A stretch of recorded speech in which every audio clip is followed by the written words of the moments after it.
ఇది కవితకు అస్వస్థ, జ్వరం బారిన పడిన ఎమ్మెల్సీ దీన్ దయాళ్ ఆసుపత్రిలో చికిత్స, అనంతరం జైలుకు తరలింపు అంటూ కూడా చూస్తున్న అంశం. సరే, కవితకు ఏమైంది? కవితకు సంబంధించి ఇప్పటి వరకు ఏం జరిగింది, అసలు ఏం జరుగుతున్నది, ఈ కేసు పూర్వాపరాలు ఏంటి అనేది తెలుసుకుందాం ఒకసారి. ఇది ఎన్ఫోర్స్మెంట్ డైరెక్టర్ ఈడీ ఒక కేసు నమోదు చేస్తుంది. ఈ కేసు పేరు లిక్కర్ స్కామ్. ఈ లిక్కర్ స్కామ్కు సంబంధించి తెలంగాణలో ఒక ఆడబిడ్డ లిక్కర్ స్కామ్లో ఉండడం ఎంతవరకు కరెక్ట్ అనేది చర్చ జరిగింది. ఇది తెలంగాణ ప్రాంత వ్యాప్తంగా చర్చ జరిగింది. ఏం జరిగింది? ప్రభుత్వానికి సంబంధించిన మద్యం, అంటే ఏది మనం మద్యం ఉంటుంది కదా, తాగుడు అంటాం కదా, అది ప్రభుత్వం ప్రతి సంవత్సరం కూడా వాళ్ళే నిర్వహిస్తారు. ప్రభుత్వానికి సంబంధించిన ఎక్సైజ్ మన దగ్గర ఎట్లుంటుందో ఆడో డిపార్ట్మెంట్ ఉంటుంది, అధికారులే అమ్ముతారు. దాంట్లో వచ్చిన ఆదాయాన్ని పూర్తి స్థాయిలో కూడా ప్రభుత్వానికి చేరవేసే ప్రయత్నం చేస్తారు, అది జరుగుతుంది. కానీ ఢిల్లీ ప్రభుత్వం ఏం చేసిందంటే ప్రైవేట్ పరం చేసింది, అంటే ప్రైవేట్ వ్యక్తులకు అప్పగించింది.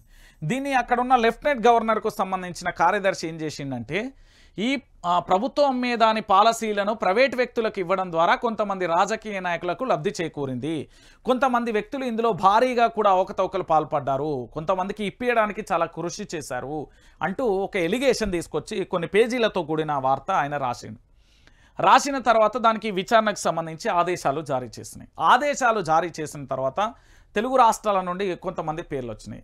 మీకు ఇప్పటివరకు అరెస్ట్ అయిన సుఖేష్ చంద్ర కానీ, అరవిందో కానీ, లేకపోతే ఆంధ్రప్రదేశ్కు సంబంధించిన మాగుంట వాళ్ళ కొడుకు కానీ, ఇదంతా ఎపిసోడ్ అంతా మీరు చూసిరు. సో ఇక్కడ జరిగిన ఎపిసోడ్ ఏంటంటే ఫస్ట్ మొదటిసారిగా సెంట్రల్ బ్యూరో ఆఫ్ ఇన్వెస్టిగేషన్ అంటే సిబిఐ వస్తుంది. కవిత పేరు రాదండి ఈ కేసుకు సంబంధించి. దాదాపుగా 6 నెలల వరకు కవిత పేరు ఎక్కడా రాదు. ఆ తర్వాత కవితకు సంబంధించి భారతీయ జనతా పార్టీకి సంబంధించిన కొంతమంది తన స్నేహితురాళ్ళు వచ్చి మీరు ఏక్నాథ్ షిండే లాగా తెలంగాణలో మారండి, తెలంగాణ ముఖ్యమంత్రి మిమ్మల్నే చేస్తాం, మీరు ఎట్లనైనా పార్టీ మారండి, మారితే బాగుంటుంది అని చెప్తారు. అరే గట్లెట్లుంటుంది భయ్, మా నాయన్నే ముఖ్యమంత్రి, కల్వకుంట్ల చంద్రశేఖరరావు గారి కుమార్తె నేను, మా నాయన ముఖ్యమంత్రి ఉన్నాక నేను ఏక్నాథ్ షిండేగా ఎందుకు మారుతా, నాకు అవసరం ఏంటి, నానుంటేంది నేనుంటేంది, తెలంగాణ రాష్ట్రంలో పరిపాలన జరుగుతుంది, ఒక ఉద్యమ పార్టీ, నేనెందుకు వస్తా, నాకెందుకు అవసరం, నాకు ముఖ్యమంత్రి కావాల్సిన అవసరం ఏంటి, నేను అడిగితే మా నాయన ఇయ్యడా, తెలంగాణ ప్రాంత బిడ్డలు ఇయ్యరా అనేది కవిత మొదటిగా ప్రతిపాదన తిరస్కరించింది. దాని తర్వాత కవిత చుట్టూ ఒక నిఘా వ్యవస్థ ఉన్నది. పాపం తెలియదు కవిత గారికి, తెలియని వ్యవస్థ ఏంటంటే నిఘా వ్యవస్థ ఉన్నది. ఈ నిఘా వ్యవస్థ ఏం చేసిందంటే కవితను ఏ విధంగానైనా ఫస్ట్ హరీష్ రావు దగ్గర వేలు అక్కడ బెడిసికొచ్చింది, సంతోష్ దగ్గర వేలు బెడిసికొచ్చింది, కేటీఆర్ దగ్గర వేలు బెడిసికొచ్చింది. ఇక్కడికి వచ్చేటాలకు కొంతమంది వ్యక్తులు అంటే అన్నోన్ పర్సన్స్ వాళ్ళ నుంచి వీళ్ళు ఏం చేసిందంటే కవితకు సంబంధించిన ఆ లిక్కర్ స్కామ్కు సంబంధించి మొత్తం ఆడ జరుగుతున్న ఎపిసోడ్ అసలు కవితకు సంబంధం లేదు ఇలా. అయితే ఫస్ట్ ఏం చేస్తారంటే కవితకు సంబంధించి ఒక ఏదైనా కేసు నమోదైతే దాంట్లో మనం చెప్పాడు అంటే అక్కడ జరిగిన వాస్తవం ఏంది చూసినా తెలిసిన వాళ్ళ లెక్క సాక్షిగా పిలిచిల్లండి, సాక్ష్యం మీది ఇక్కడ మీరు రావాలి అన్నారు.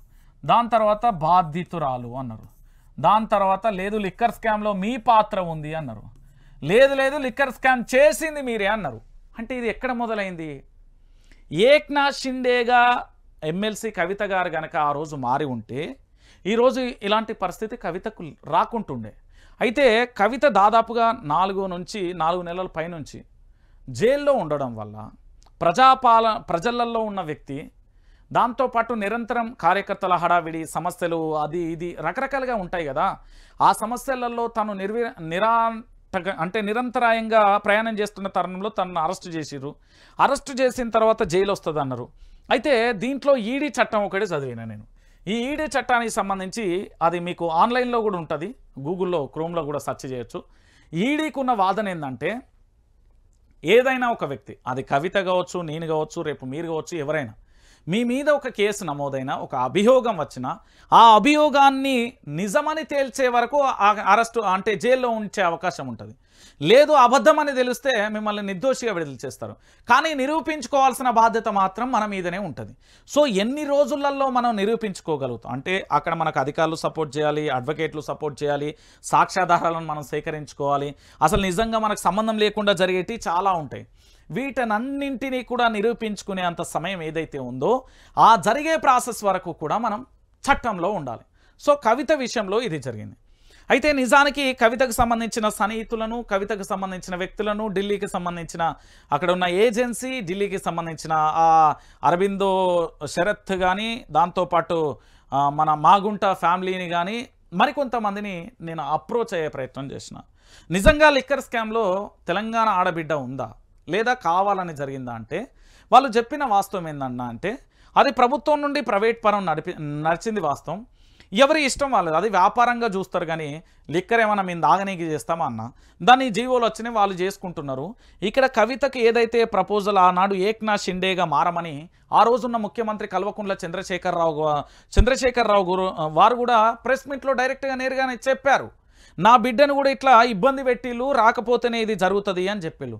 అది ఒప్పుకోకపోవడం వల్లనే ఈరోజు జరిగిందన్న, ఇది ఫ్యాక్ట్ అన్నా అని చెప్పిళ్ళు. అంటే మీ అందరికీ అర్థమైంది ఏంది అంటే నేను వాళ్ళని కూడా అడిగినా, మరి ఇంకా ఎన్ని రోజులు అంటే దాదాపుగా పోయిన నెల ఈ 45 రోజులలో రావాలి, ఇప్పటికే 15 రోజులు అయిపోయింది.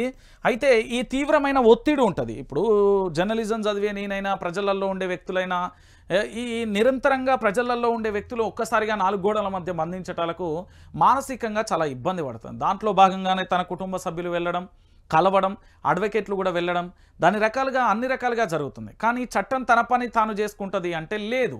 ఇప్పుడు ఈ భారతదేశంలో ఒక దౌర్భాగ్య పరిస్థితి ఏంటంటే ఎన్నికల సంఘమైనా, సెంట్రల్ బ్యూరో ఆఫ్ ఇన్వెస్టిగేషన్ అయినా, ఈడీ అయినా, దర్యాప్తు సంస్థలు, నేను చెప్పిన మాట కాదు ఇది. ఇప్పుడు ప్రస్తుత ముఖ్యమంత్రిగా ఉన్న చంద్రబాబు నాయుడు గారు గతంలో ట్వీట్ చేసిన దానికి ధృవరాతే అనే ఒక యూట్యూబ్ ఛానల్కి సంబంధించిన వ్యక్తి కూడా దాన్ని షేర్ చేసి ట్వీట్ చేసిండు. దాంతోపాటు నితీష్ కుమార్ కానీ, అక్కడ ఉన్న మాయావతి కానీ, అరవింద్ కేజ్రీవాల్ కానీ, తెలంగాణ ముఖ్యమంత్రి కేసీఆర్ కానీ చాలామంది కూడా దర్యాప్తు సంస్థలు అనేది కేంద్రం చేతిలో కీలుబొమ్మలుగా మారిపోతున్నాయి. ఇవి మారిపోవడం వల్ల భవిష్యత్తులో ఇబ్బందికరమైన వాతావరణం ఏర్పడుతుంది అని చెప్పిళ్ళు. సో మొత్తానికి ఇక్కడ కవిత అరెస్టుకు సంబంధించిన ఎపిసోడ్ ఇది అన్నట్టు.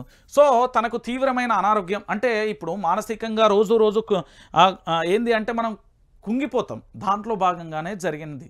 సో కవితను బయటికి తీసుకురావాల్సిన అవసరం తెలంగాణ ప్రాంత బిడ్డలకు, అడ్వకేట్లకు కూడా ఉంది.